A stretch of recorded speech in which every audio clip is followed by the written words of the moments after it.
There is a dark place, but I'm not going there. No, no, not on my way. There is a dark place, but I'm not going there. No, no, not on my way.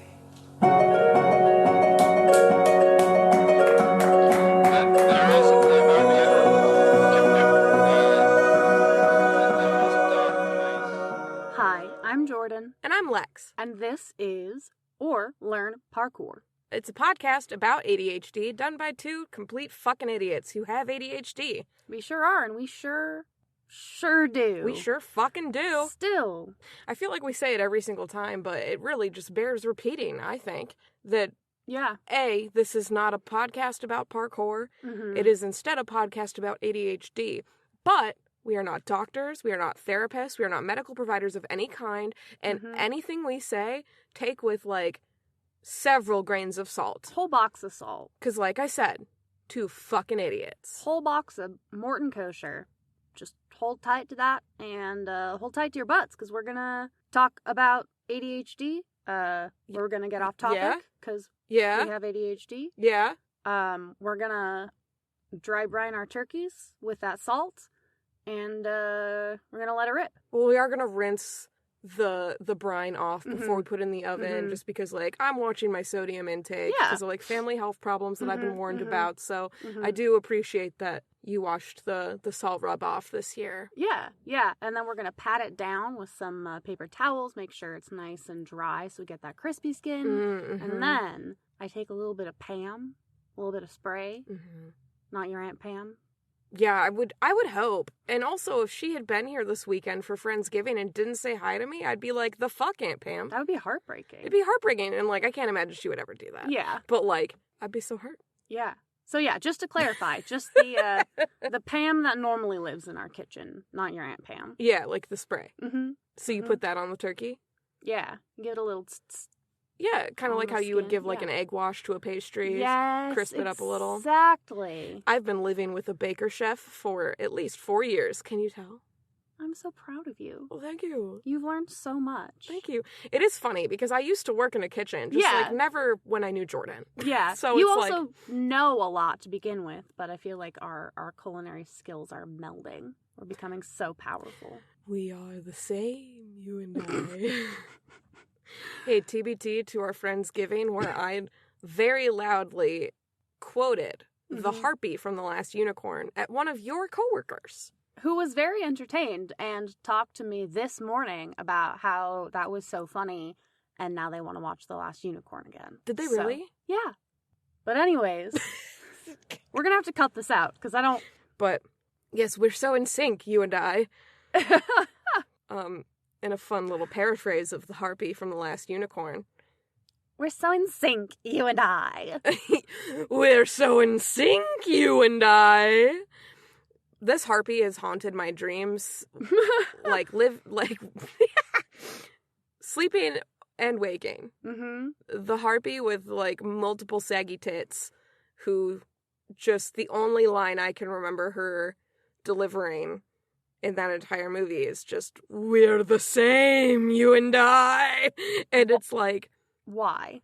Well, because, okay, so here's the thing. The Last Unicorn, the titular Last Unicorn, that the movie and the book The Last Unicorn is about, is trapped at, like, a sort of, like, Curiosities Carnival. Oh, no. And is trapped with, like, basically all of the magical animals that Mommy Fortuna, the, like, witch who's trapped all of these animals, and the unicorn.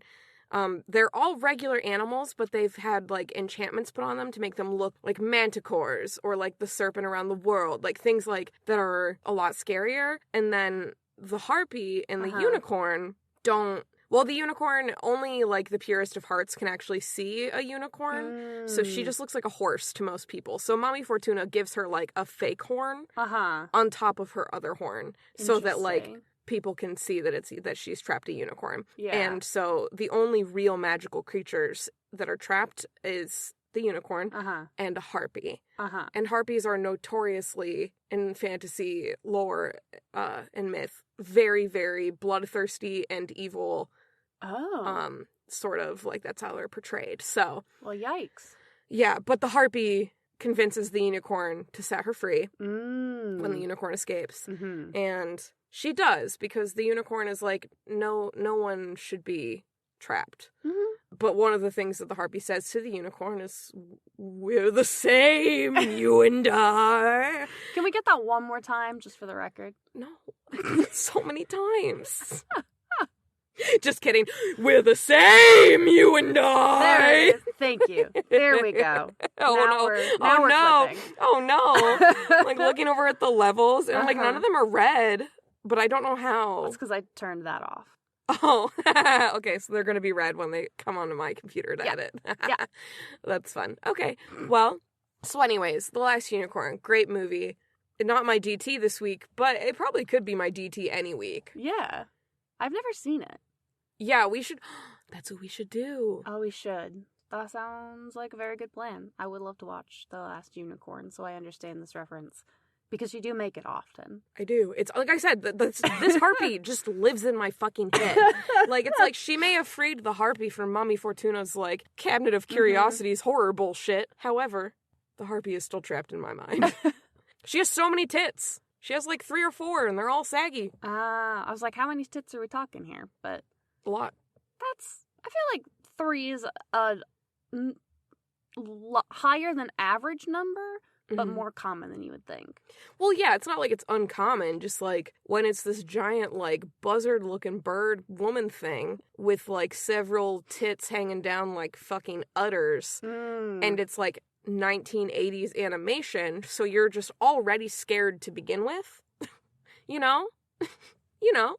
Birds don't even have tits. Harpies do, because they're half woman, half bird. Oh. Yes. Okay. Yeah, essentially. That's a very watered down explanation of what a harpy is. But, like, yeah. So. Sounds like there's a lot of overwhelming things going on there, and the tits were just kind of the... Yeah, I mean, don't even get me started on the tree with tits. We'll watch it. Okay. Yeah. I'm not sure if I'm ready for that. You'll be fine. Trees de facto do not have tits, though. I know this that. one does. Why? It's a magical tree. For whom? Well, if I tell you who it's for, that might be spoilers. Okay. I thank you for not spoiling it. I'm just trying to think through How a tree could possibly have tits? why a tree could possibly need tits. To seduce a magician? Why would you do that? Mm-hmm. Ask Peter S. Beagle. He's the one who wrote it. I have a feeling that none of my questions will be answered even if I watch this movie, but... No, not at all. Great. No. Wonderful. I think the only questions that will be answered are going to be questions that you may have had about me as a person. Okay. All right. Well, I'll make sure and keep notes from that to share. Yeah. For the next episode. Yeah. Oh, well, anyways. This episode is not about The Last Unicorn, but funnily enough, it is about the Adderall shortage. That was a hell of a segue. Well, I'm just like, LOL, clearly our Adderall has worn off for the day. You know? So that was kind of the like, haha. I see. But also maybe the haha is like, I just went for it and made the switch. You did. You just kick-flipped right off of that. And That's what we do here. respect it. Yeah. Sweet flips. That's been the whole deal. Mm-hmm. But yeah, let's kickflip right on into the very depressing news of the past couple months. So yeah, today we are talking about the Adderall shortage. If you're like us, you might have been hearing news about this for at least the last couple months. I feel like I've seen it start in August. About some people were saying that they were having a hard time getting their Adderall prescriptions filled, even though I don't think at that time they had actually like declared an official shortage. Oh yeah, no, they hadn't announced a shortage until October. Oh, okay. Yeah, so the FDA announced on October 12th that the Adderall shortage was happening because one of the main suppliers of instant release Adderall, it's a company called Teva, but as far as I'm aware, no affiliation with the shoes. But it could be, I don't know. Everything's wild. I mean, you look at like Disney and you're like, well, they own everything, not just silly little kids movies. So, makes you wonder. It's like a Unilever situation. Yeah, but I can't imagine that like Teva of like Velcro sandal fame would also be like, do you know what would be a fun business venture? Pharmaceuticals. prescription grade stimulants. Yeah. I feel like there's not a lot of manufacturing overlap there, but I could be wrong. I could be wrong. We could be so wrong. We're not professionals, you know? I haven't Googled it. Yeah. Essentially, there's this one company that makes the bulk of the Adderall that we use here in the United States. Mm-hmm. And it's this company called Teva. I'm not actually sure how they pronounce it. I'm going to say Teva because that's how the shoes are pronounced. I've heard the shoes are pronounced Teva. If Teva's comes out and is like, it's pronounced Teva, it's like the fucker who was like, it's actually Jif. Yeah, no. Okay, that's fair. You know what I mean? That guy goes in the garbage. It's GIF. Yeah, it's GIF. So, like, even if Teva came out to say that, I would be like, the fuck you're called the fuck you mean you're called Tevas? Tevas? Yeah, I got some Tevas. Sounds like a weird, like, vegan canvas fabric that they try and market and keep people from saying, it's cotton. Canvas is already vegan. What the fuck are you talking about? Yeah, exactly. That's what Teva would be. That's what Teva would be. Mm-hmm. You'd buy, like, a raincoat made out of it, and it'd be, like, $200, but it'd be canvas, so it would suck. Yeah, well, so what I'm trying to think right now is, like, how many people are going to start messaging us after this episode drops and just be like, well, I say Teva. And, like, if that's you, that's fine. We love interaction in all its forms. You can say whatever you want. Just know that you're wrong. Actually, a very, very good thing to say on a podcast to the audience. You're wrong. It's okay that you're wrong. Like, it's okay. You're allowed to be wrong. That's fine. But you are wrong. It's actually only Tevas if it's from the Velcro region of France. Other than that, it's just sparkling sandals. See, now there's a good joke. Sorry. I mean that in, like, terms of, like, Teva. That made it sound like Jordan just tries to hit me with zingers all day, every day, and I'm like, no, not funny. But I do appreciate that if I do try and hit you with a zinger, you'll be honest about it. Yeah, the problem is that so often I'm like most of laughter for me really is just, like, a mindset thing. Yeah. And I'm sure you've noticed that over the years. Because sometimes, like, I will think something's funny, but if I'm not in the right headspace to, like, let out a laugh, I'll just stare at Jordan. I love, one of my favorite things in the entire fucking world is when I will text you something that I know is really good, and I get back in all caps, like, LMFAO! But you're in the room right next to me, and I can hear the dead silence. Yeah. And you can see me staring at my phone with, like, a completely blank face. I will say, usually if I'm typing out LMFAO, like, you will at least get a, like, just a little, like... I appreciate that. But it is really funny. I do enjoy when you just, like, come and stand in the door of my room and, like, you maybe don't know how much weed I've smoked that day, and then you're like, hey, want to hear something stupid? And I'm like, yeah, sure, hit me. And then you tell me something that is objectively fucking funny, and I'm like, cool, bro. And you're just like, No, I know what that's worth now. I also appreciate the good LOL. Oh, like when you just say LOL out LOL. loud. Yep. Yeah. Yep, that's another classic Lex. I can't take credit for that one. I think I got that from Marmar. Like, my cousin Marmar will go LOL. Like, even if things, like, aren't funny or it's, like, funny how bad something is. Do you know what I mean? I feel like I'm coming... Surprise! I have some combative energy this week. So... As opposed to... Exactly. I was like, yeah... I mean, I guess I do bring kind of just, like, combative energy anywhere I go. But I like to think it's, like, combatively friendly. Yeah. Like, with strangers. Yeah. Mostly. Depending on the stranger. Yeah, and depending on the interaction. But, like, I mean, like, we went to your staff holiday party, and I got to be your +1, which was very fun. You were wonderful arm candy. Thank you. Great arm to be candy upon. I tried, been doing my push-ups. Hell yeah, bro. Hell yeah. We've been lifting some tables up and downstairs. Have. So sore still. A little sore, yeah. It's fine. A good table, though, is worth it. Such a good table. Also, I messaged the guy who sold it to us on Facebook Marketplace, and apparently the actual table legs slide out too to hold the sides up, because I couldn't figure out how to get the flaps up. I was wondering, I was like, so we put the leaves in, but we just left the flaps down. That's fine. Like, maybe we just don't need that much space. I'm not going to question their judgment on this. I was frantically trying to finish cleaning, and like, then we were, like, trying to figure out how to, like... cover the tables. Yeah, because we had this whole fun idea. Yeah, we had this, like, super fun idea of, like, people do this shit on Pinterest all the time, so it's not like we can, like, take credit for it or anything, but like... it's a fun idea. Yeah, just, like, a cute, fun idea of, like, what can we do to, like, decorate for Friendsgiving? Like, we're having a crowd that, like, isn't necessarily, like, friends already, right? Like, a bunch of different groups of people were coming together, and so I was like, what if we have, like, butcher paper or craft paper on the tables, and we just put out some, like, markers and colored pencils or crayons or whatever, and then people can write down what they're thankful for, or, like, draw, or whatever, whatever. Yeah. And we realized we didn't have enough craft paper for that. Yeah, I used it all up doing weird performance art, sorry. No, it's okay. That's what it's for. So, but... We were trying to figure out, like, a last-minute solution to that, which we ended up finding some very nice, like, 11 by 14 cuts of paper. Yeah, which I think was great, and probably much more manageable to hold on to than a big-ass piece of craft paper. And so everybody got, like, a little placemat to color on.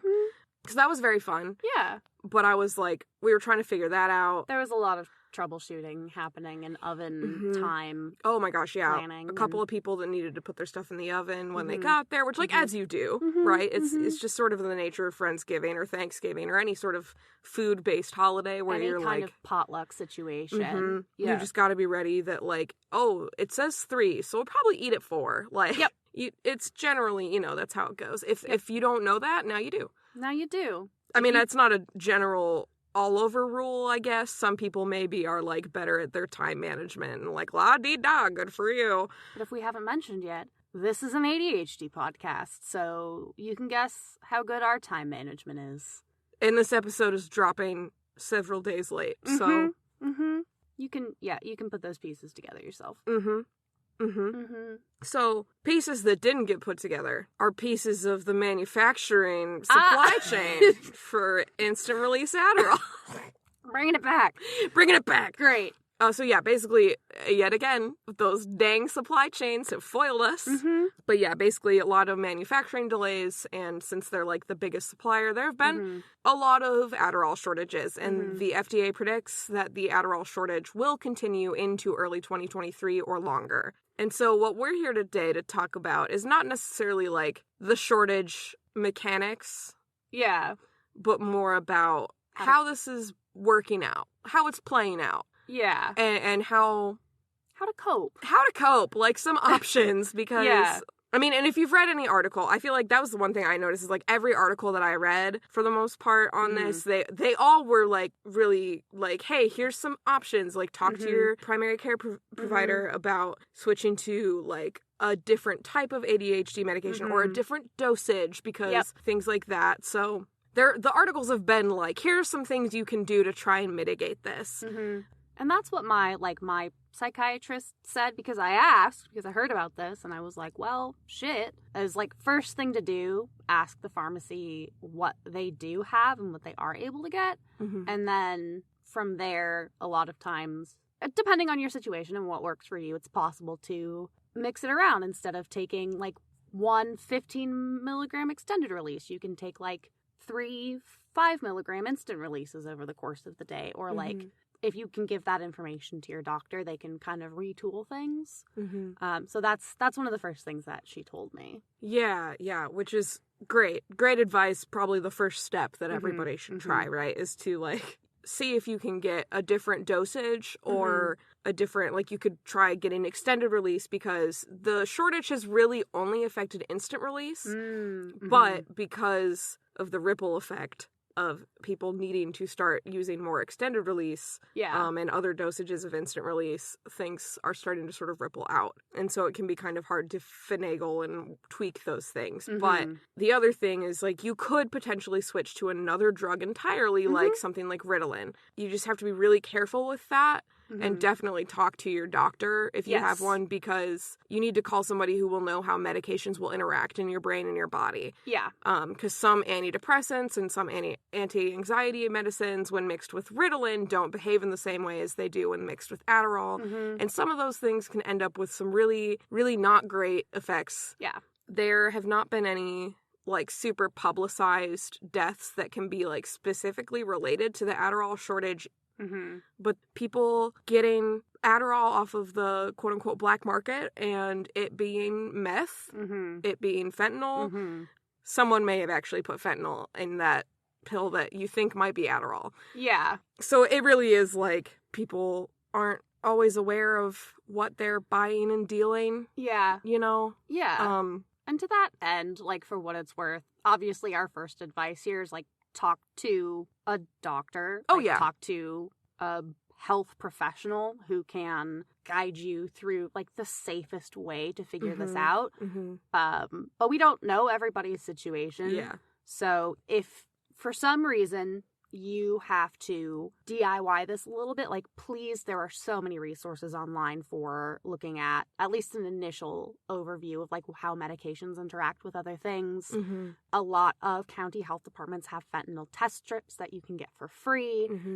Again, that's not at all the route that we're recommending, but, like, harm reduction is important and you deserve to be safe. Yeah, maybe this is an unpopular opinion. It might be in some circles, but I think it should be a more popular opinion. I think that almost everybody should have Narcan on hand, because whether you have friends who are partaking in heavy stimulant drugs that are very heavily regulated and sometimes illegal, right? Like, even if you don't have people in your life who are in that situation, if you're ever in a place where somebody's overdosing and you have that in your backpack, like, that's huge. But also for these sorts of situations that we've been hearing about over the past couple of months. And so I think, again, we can't offer any, like, official medical advice, and we are not trying to do that, but just sort of a, like, try to use the legal avenue.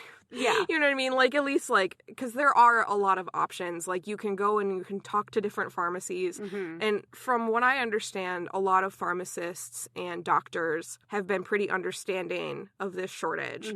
And I will say, like, the main cause of this is supply chain issues, which is what's been affecting, like, the entirety of the global economy. Yep. However, you may be reading or hearing that some people think there's an Adderall shortage because the amount of online ADHD diagnoses have gone up. And yes, they have gone up, but that's a complicated issue because that doesn't mean that all of those people have all started taking instant release Adderall. Yeah, and you know also, what I mean? even if that does bump up the things, the FDA sets the amount of Adderall that can be produced in a year because it's a controlled substance.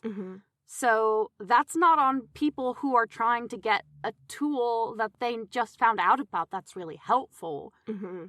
That's on a lot of... It's a pet peeve forever of, like, how difficult Adderall and other stimulants are to get for, like, specifically to the people who need them. Yeah, well, I mean, you are specifically somebody who has dealt with, personally, a psychiatrist who was a piece of shit and was like, well, you're not fidgety, I don't think you have ADHD, and I think that you're actually lying so that you can get Adderall. It's a study drug. And it's over, like, Jordan's over here just, like, the most fucking ADHD bitch I've ever fucking met, besides, like... Like, not only was I late to the appointment, they gave me the stupid little assessment thing. I got the ADHD score on it, and then I go and I sit in this guy's office, and he does this weird, like, I'm not gonna give you Adderall because I don't think that you're ADHD enough, but you didn't ask for Adderall, so I know that you're not a drug seeker. Hate that phrase. Yeah. But if you ask for Adderall, then you can't have it for sure, because then I know you're just here for Adderall. And I was like, how the fuck is someone supposed to win in that situation? There's aren't. no way. There's no way. You go find another psychiatrist, which is what you were able to do, and that's awesome. But we recognize that there are a lot of shitty actors out there, like bad actors or whatever they call them. You know? For what it's worth, and this is me pulling this entirely out of my ass, but... Oh, we love to do that here. There was another news article making the rounds about how, in talking to your doctor, it can be beneficial to frame things as a like, hey, somebody in my life suggested I might have XYZ, or this might be a particular treatment that they've heard as helpful, or something like that. Do you think that that's a possibility? Instead of just outright saying, like, I think I have ADHD, can I try Adderall? And it sucks that that's a method you have to use to get your doctor to listen to you about your health. Yeah. But yeah, they pointed out that that kind of gets the doctor on your side of, like, against this fake or otherwise not present loved one, and, like, more open to figuring those things out. Yeah, it is. It's so stupid. Like, what? Well, I'm about to say a very sweeping statement, but I stand behind it full-heartedly, so I'm going to say it with my whole fucking chest. The war on drugs has ruined almost everything, because it was entirely ineffective. Yeah, no, the drugs won, so jot that down. But also, it just criminalized anybody trying to seek any sort of treatment with stimulants. It's kind of ridiculous, like, the fear-mongering that's happening with this as well, though. And I recognize that a lot of these people who have written these articles and opinions and thought pieces on the Adderall shortage seem to be coming at it from a, like, listen, the FDA, like, needs to raise the cap and, like, farm this out, because we need more Adderall, because whether you think people are faking it or not, they have those prescriptions. Yeah. They have been prescribed Adderall and they are not getting it. So, you know, unless that's you or your patient, it's not fucking up to you. Exactly. And so I will say, like, a lot of the fear-mongering type stuff has seemed to be more directed towards, like, the government and more of a, like, people are going to die because of this. But some of it has been, like, a little bit more fear-mongery in the way of, like, well, if people die, it's because of these people who are diagnosing themselves and then getting the prescription drugs or taking other people's prescriptions and blah, blah, blah. And it's like, one of the things that I read was an op-ed from the LA Times. So, in their defense, I should have known maybe where this would have gone, you know, before I started reading it. But essentially, it's an op-ed warning of the two major public health crises that can and are occurring due to this shortage. And the first one is Adderall withdrawal symptoms, because especially if you have very severe ADHD and you take your Adderall every single day, that versus, like, because the normal pattern that they often suggest, like, that doctors and pharmacists often suggest, especially for, like, kids who have to take Adderall, they suggest that they take Adderall during the week on school days and then not take anything over the weekends. Primarily because of, like, appetite. The appetite suppressant is, like, the main reason for that. But another reason is because if you take a stimulant every single day and then you stop after a long time of doing it every single day, the withdrawal symptoms can be pretty nasty. It's not like you're gonna die from the physical aspect of it, but the primary symptoms of ADHD withdrawal are, like, nausea, headaches, fatigue, and very deep depression. So, essentially, a large fear is the amount of people who will be at risk of suicide or who are at risk of suicide due to withdrawal from Adderall. And so, like, that fucking sucks. Yeah. Big agree. That's not great. Don't want that to happen. And the second thing that they talked about, essentially, the much deadlier statistically version, right, is that people will continue to turn to the black market to seek some sort of Adderall, or take it from their friends who maybe don't use it as often. And when you start taking doses of medicine that you're not supposed to be taking or that don't mix well with your other medications, or you get some Adderall that's not actually Adderall and it turns out to just be, like, fucking fentanyl, you could die. And people, like, nothing is directly linked yet to this shortage specifically that I can find. But there are a couple of deaths that have happened in the past couple of months that people have pointed to in a, like, hey, FDA, this is a sign that, like, things are probably going to get worse before they get better. Very similar to the beginning of the opioid crisis. And so, essentially, this is so sad. Like, I'm sorry. We normally talk about funny things. I know that last episode we, like, ranked and talked about, like, which monsters would have ADHD. So, like, our bad. But also, this is pretty important. Yeah. And I feel like as an ADHD podcast, we both felt like it was important to at least like mention that, hey, this is happening. So if you weren't aware, now you know, but also it's everywhere, basically. But also B, just to like let you know that you're not the only ones who are struggling to find Adderall. Like, this is a problem, like, globally at this point. So, like, you're not alone, and there are options, and as much as it sucks, the FDA has not, you know, raised the cap or anything. Yeah. The, you know, supply chain issues have not been ironed out, and so, like, this shortage is going to continue. So I think we really just wanted to come on and say, like, please be careful. Yeah. And just use your best judgment, and just, you know, take care of yourself, take care of each other. We say that all the time. Yeah. Yeah, it seems like, I mean, one of the things that we always want to do with this show is talk about our experience and talk about things to help anybody listening feel like they're not alone and they're not the only thing, they're not the only person who goes through things like this. So, you know, if you're in that boat and are dealing with this Adderall shortage, you're not alone and you have a lot of tools at your disposal. You know, talk to your doctor or psychiatrist, see if you can change your dosage, see if you can change to another stimulant, see if you can change to a non-stimulant medication. I know that we've talked about a lot of those in other episodes. See if you can, you know, like Lex mentioned, it's really better for you usually to not take Adderall every day. So if you can make your dose work a little longer for you by taking it less and planning your tasks around that, that's an option.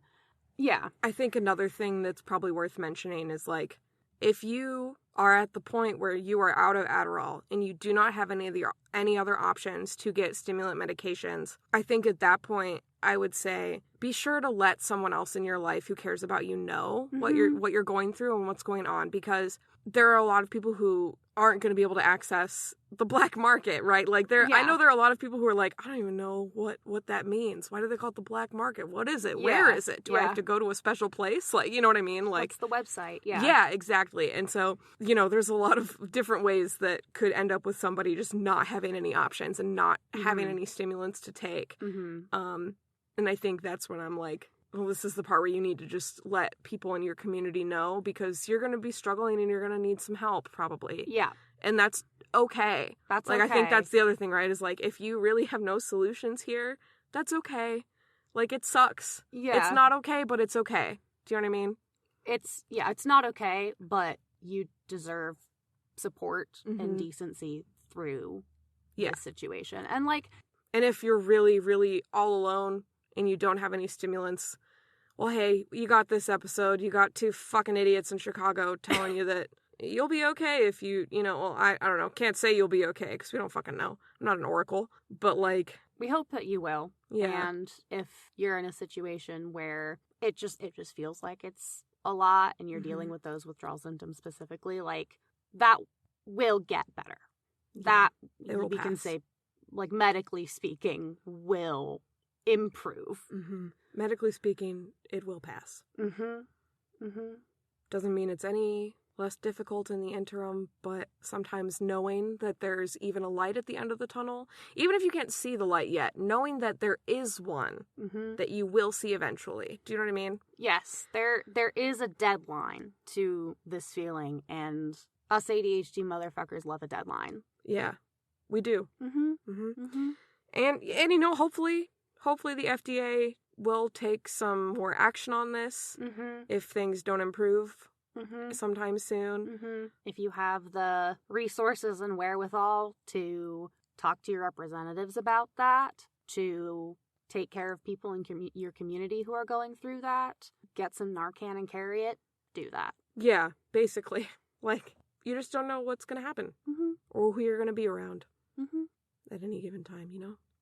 So this has been incredibly sad, but I feel like if there's any sort of light at the end of the tunnel, so to speak, if you really can't see it, we will remind you. You deserve to feel safe and loved and healthy.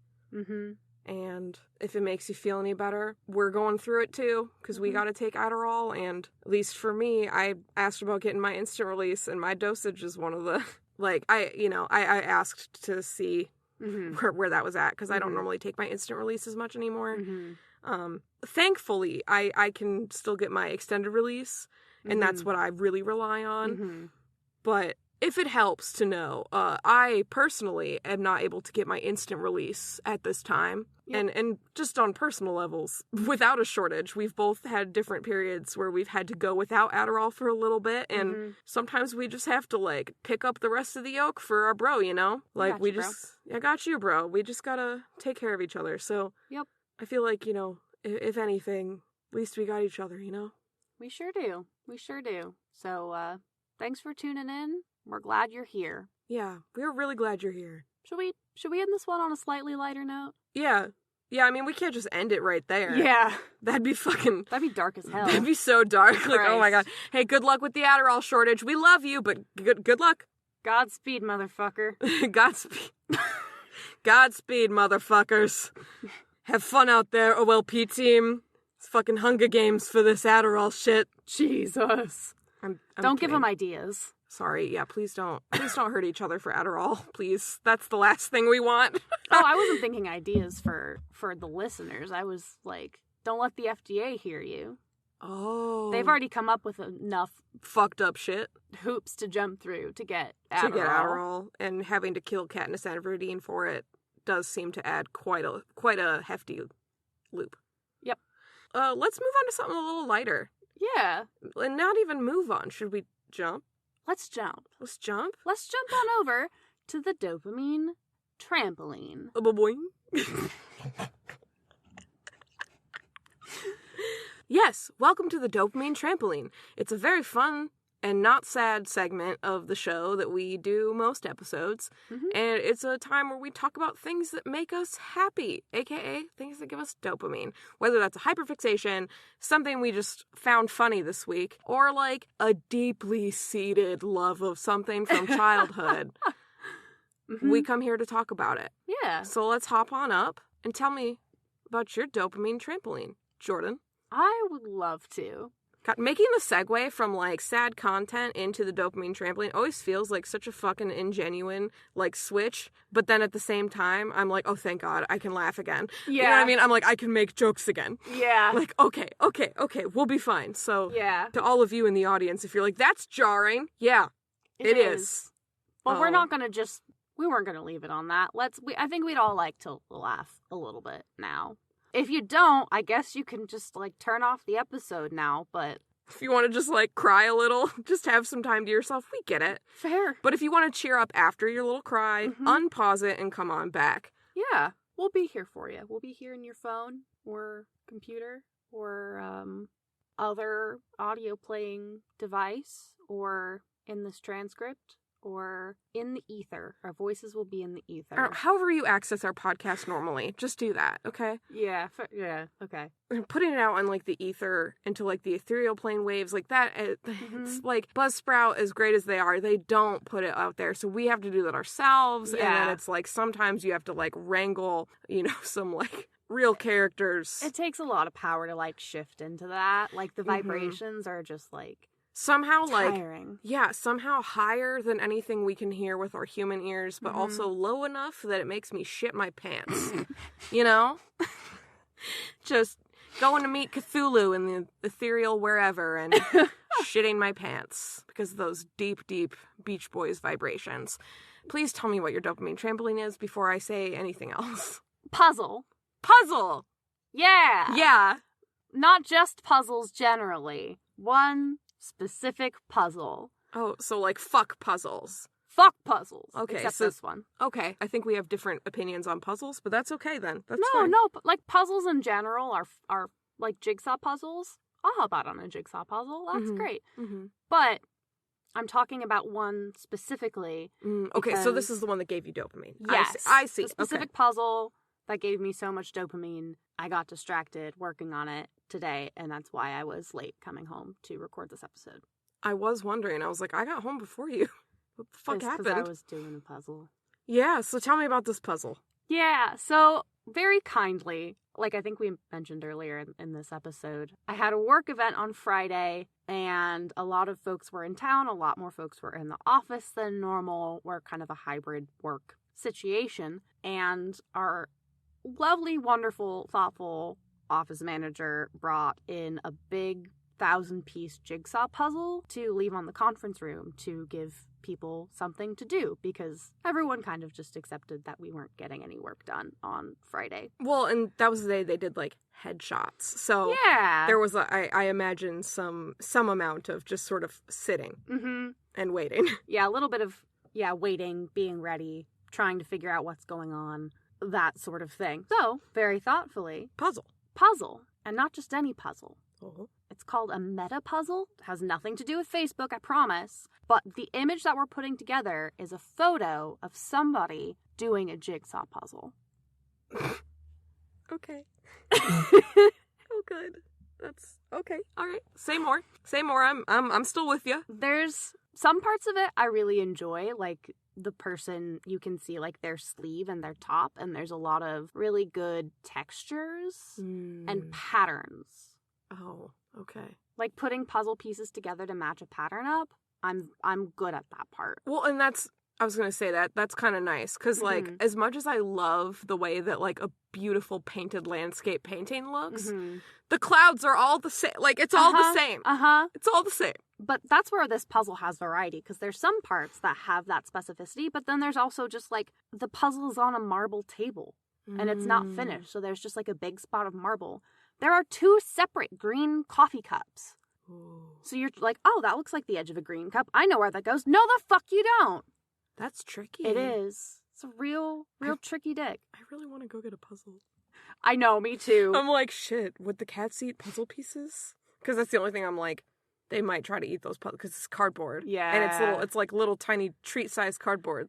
Yeah. We could do what my mom always does, because my mom is a puzzle fiend. Yeah. My grandpa was too. Yeah. I think we talked about this before, of like, we both did puzzles growing up a fair amount. Sorry. Continue. But what my inspired mother figured out was, we have a dining table that has a plastic sheet over it underneath the tablecloth. She will flip up the plastic sheet, do the puzzle just straight on the bare table, and then can just flip the plastic sheet and the tablecloth down, hold it down, out of the way of the cats. Easy transfer. You know, you can put it away when you need to put it away, but you don't, like, fuck anything up. By God, Angela, you've done it again. Truly. Oh my God. No, for real. We have a plastic table cover and tablecloths. All right, we got to get through this episode and go get some motherfucking puzzles. Yeah, we do. Let's get to the toy store, bro.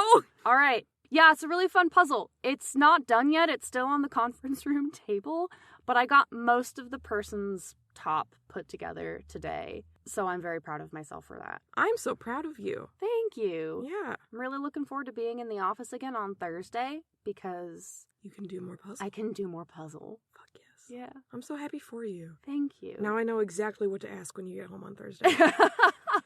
Amazing. I'll keep you posted. You'll probably get pictures. Speaking of pictures, though, that is the one other delight of this whole puzzle endeavor, is that we have agreed as a group that next year's office party, by then we will have solved this puzzle. We will take a picture of the solved puzzle and we will get it printed on another puzzle. So you're just going to keep having meta puzzles. Uh-huh. So, okay, can I ask, what's the puzzle that the person in the puzzle's making? It's hard to tell. I'm not sure. It's not very put together.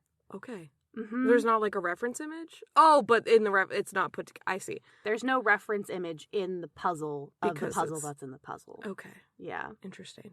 Well, you know, that's actually kind of better, because now I can just pretend that it's Ryan Gosling wearing a shirt of Macaulay Culkin wearing a shirt with Ryan Gosling. You know what I mean? And then I can just imagine that is in there. And then he's carrying a mug with a picture of you, with a picture of your cousin, holding the mug with a picture of you. Yeah. And like so on and so forth. Should I get the picture of me holding the mug with the picture of my cousin holding the mug with the picture of me on a puzzle? Yeah. Nice. Well, that solves that, because I was kind of wondering. She sent me the mug. We'll put a picture on Instagram for everybody to see. I sent my cousin a mug that has a picture of me holding a mug on it. Sorry. You good, bro? I'm good. It's just so funny. Thank you. Thank you. I'm quite delighted by it. Every time I'm reminded, I'm like, like, it's funny. Thank you. That's the type of shit that I'm like, this will entertain me endlessly. Well, I hope it goes on endlessly. The ball's in my court here because I sent my cousin the mug with the picture of me on it. Mm-hmm. Had to start somewhere. And then they just sent me a mug with a picture of them holding the mug with the picture of me on it. Mm-hmm. And I was like, where do you go from there? Because you kind of want to keep doing the mug thing because it gets super meta. But we have so many mugs. We have so many mugs. I think, generally speaking, there is a maximum amount of mugs that people can fit in their homes. Yeah. So. And we are nearing our cap. Mm-hmm. Already. Mm-hmm. So, puzzle. Mm-hmm. Which is like fun because then Mm-hmm. your cousin won't even know that you're playing a joke Mm-hmm. until they finish the puzzle. Mm-hmm. They do have a 2-year-old though, so I'm wondering about the practical consequences of puzzle pieces. Make it big puzzle pieces Big so puzzle the kid pieces. can participate. Get that kid started fucking early. Oh, good Like, call. Yeah, no, I good mean, call, bro. yeah, no, they make puzzles with giant pieces for little kids. Mm-hmm. They make like mats for them to sit on the floor that are like puzzle piece shaped. For That's some true. reason, that's just like a real big thing in daycares. Mm-hmm. Whatever. Well, they fit together. Yeah, no, I know why. I know why the foam cubes are used. They make it soft, and then they fit together. Yeah. So kids don't, like... Die. Yeah. Yeah, no, I think the thing that bothers me about those, like, puzzle floorings Mm-hmm. is that all of the puzzle pieces are always different colors. And so Uh-huh. when you look at it, you're like, this isn't a puzzle. Ah. They're puzzle pieces. They're shaped like puzzle pieces, but this Yeah. is not a puzzle. Yeah. Like, you're just putting different colored shapes together. Which I guess that's also what you could say about any other puzzle. So, like, you know what? Fuck you. Fuck you. Okay, I'm mad again. No. Well, why don't you tell me what your dopamine trampoline is so you can kind of brush off that anger, forget about the flooring. Me? Brushing anger off? What does that mean? You, Do you want to throw this anger at the wall? Being distracted from it for like 5 minutes, please. Oh, yeah, no, that's fair. Please, God, please, please. Lex, find something happy, please. Look, shiny. Yeah, okay.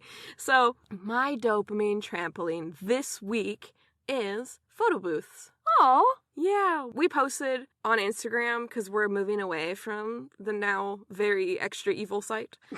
Because it was probably pretty shitty before, too. But now I'm like, well... It's a train wreck now. It's a train wreck. So we've hopped off that. So if you want to keep up with us, just started making the move to Instagram. We're trying, anyways. But we posted the pictures from it. But Jordan and I, surprisingly, I was sort of like, wow, we haven't done this before. But we had never done a photo booth together, ever. It is wild. Weird, yeah. No, I'm like, we're both so, like, twee, like, indie bullshit bitches that, like, how haven't we? And, like, we've both done photo booths on numerous occasions with other people. Yeah. But never together. Never together. Until this Friday. Yes. After Jordan's work event, another one of Jordan's coworkers is in, like, a band, so we went to the show, and a bunch of us went to the show, and it was very fun. It was very fun. It was wonderful. All the people are so lovely. It's great. Whatever. That's awesome. But the real highlight was the photo booth. Like a classic old-fashioned... Yeah. Like, you put, like, $2 in. It was like 5, inflation. But... Fuck. All right. Well, you put some money in, and then you have a little countdown, and it takes a couple pictures of you. It's like super zoomed in on your face. Yeah. There's, 4 of them, no nonsense, no fun colors. Like, you have your 5 seconds to take the picture, and by God, you better figure it out. Yeah, and so we did, and it was very fun, but it made me think about, like, I wonder when photo booths were invented, because it is, like, such a fun thing still, right? Like, people still, like, you see a photo booth, and I feel like every time I see one, even if I'm by myself, I'm like, I kind of just want to go sit in one anyways. Yeah. It's just, like, a nice little moment of peace, if nothing else. It's a little cozy space. What did you find out? I took to Wikipedia because I decided that this would be my dopamine trampoline today. So I did not really do much research on this, but when do I ever on anything, Here's what Wikipedia has to say. Quote, a photo booth is a vending machine or modern kiosk that contains an automated, usually coin-operated camera and film processor. Today, the vast majority of photo booths are digital, but the history of the photo booth is what I'm really interested in, okay? Yeah. So the patent for the first automated photography machine was filed in 1888 by William Pope and Edward Poole of Baltimore. Wow. Mm-hmm. But that was just the patent. The first patent, right? But the first known actually working photographic machine was a product of the French inventor T.E. Engelbert. Mm-hmm. Engelbert. It would be like Angelbert, because it's a J. Did you see why I'm like, what? So I'm like... Engelbert? So I'm assuming it's Engelbert, because he's French. Yeah.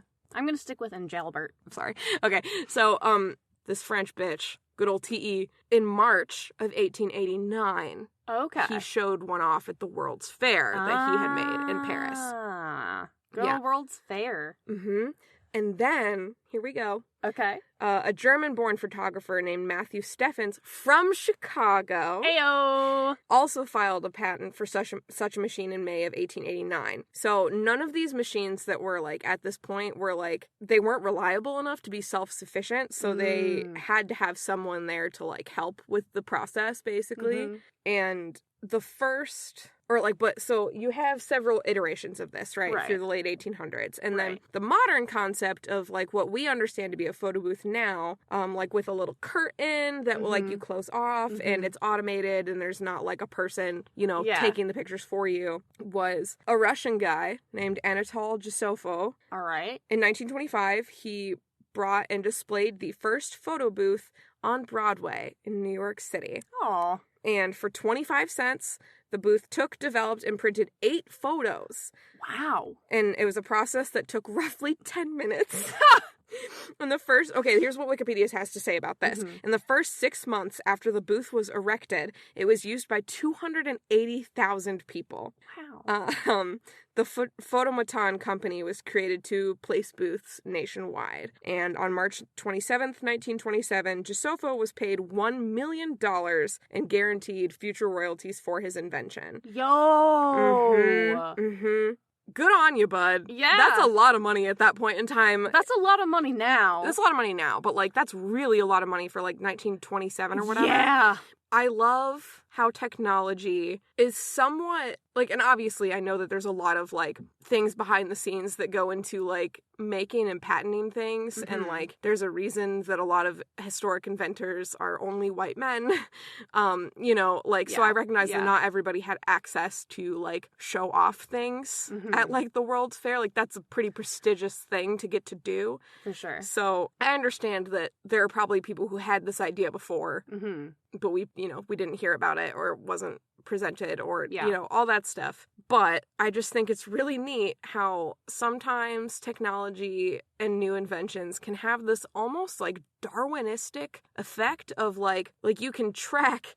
Like, you can see... I just think it's really interesting how some things, like, some technologies, humans as a whole, we will just go bananas for. Like, you think about the advent of the smartphone. Yeah. That was, like, ripple effects in the change of technology. You think about, like, the light bulb, movies, photography, fucking photo booths, apparently. And people just went bonkers for it. 280,000 people. Yeah. In 1925, in New York City... spent money on this. And so I think that that's, like, something that's just really interesting to me, right? Is, like, yes, there are some, like, very hard to determine factors of, like, how inventions get presented to the public, right? But I do think it's interesting that certain things prove that they're interesting enough for people to want to have them forever. Yeah, it is very charming that in the 1920s that was shared and instantly popped off because so many people were like, well, gosh darn, that's delightful. Yeah. And then you and me last Friday saw a photo booth and we're like, well, gosh darn, that's delightful. We gotta do it. And that's... almost 100 years later. And that's fucking adorable. It's great. That's so cute. I love humans so much sometimes, Yeah. Like, I know that humanity on the whole can be a lot, that on the whole, humanity can be a very depressing entity to observe. But sometimes we do some cute shit. Yeah. And sitting in a little booth with a curtain shut with your friends or your significant other or, like, your pet or, like, literally your anything. Family, your family, yourself. Just being like we're going to take a little time to have fun and remember this. Yeah. That's so great. It's so great. And you think about, at least I think about how expensive and inaccessible it was to, like, get your portrait taken for so long, right? Mm-hmm. So it does make sense that, like, hey, in just 10 minutes, you can have 8 photos of you and your friends. Yeah. Like, that is kind of bananas, right? Yeah. Because you think about, like, instead of, hey, you have to sit perfectly still for, like, the next 30 minutes while this light bulb goes off several times right in your face. Like, there's a lot that I feel like. And obviously the 1920s, 1930s, 1940s, we saw so much sweeping change, like, with entertainment technology, you know? So it does make sense, right? That the photo booth we understand and know today would come from that era. So I think that's interesting, too, to think about, like, I think before I had read that Wikipedia article, if someone had been like, hey, when do you think photo booths were invented? I would probably guess, like, the 20s or 30s. Okay.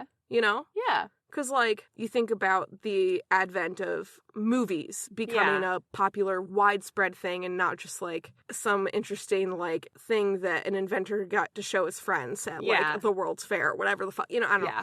I just think it's neat. It's very neat. And the pictures we took were so cute. I will say I'm impressed with our ability to just get 4 good, distinct photos right off the bat. We didn't talk about it. We didn't plan. Well, I think that's the point, though. You can't. You just have to let it guide you. Yeah. Although, I guess, you know, when it's $5 instead of 25 cents, you do have to kind of be a little bit more judicious. Yeah. I mean, I know sometimes people have been like, all right, we'll do a serious one, and then we'll do a silly one, and then, like, we'll do one with our tongue sticking out. Like, have and then if there's couples, they're like, and we'll do one where we smooch. True. That, like, that genuinely, I was like, that does seem to be a category. Yeah.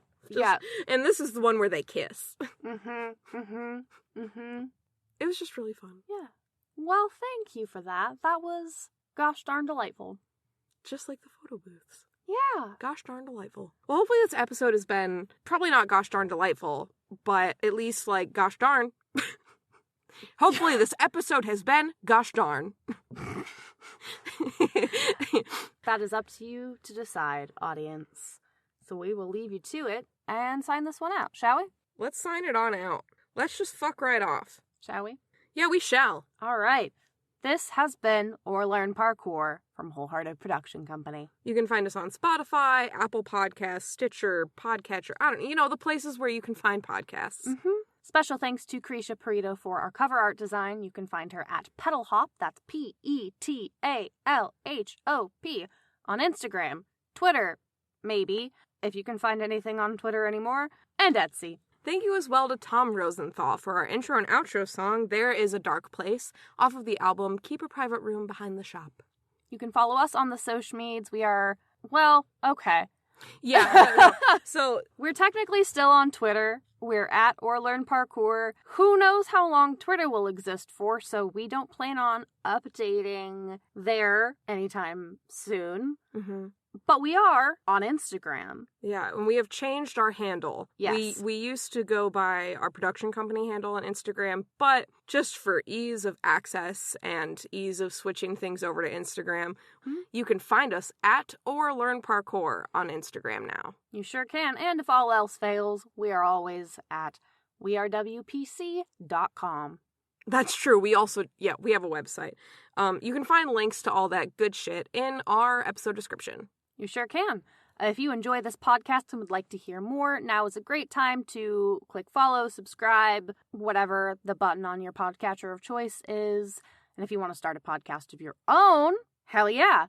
You can click the Buzzsprout affiliate link in our episode description. If you start a paid plan with them, you get a great podcasting platform, What's Up, and the company of over 100,000 podcasters already using Buzzsprout.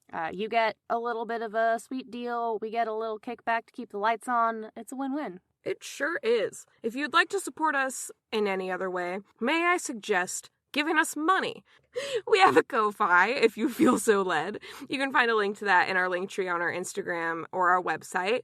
And we do also appreciate word of mouth. We love friends, we love making friends, and we would love to make friends with your friends. So please, introduce Or Learn Parkour to your friends, family, enemies, frenemies. I don't care. Just tell people about us, please. We want to be heard, and we want to make money.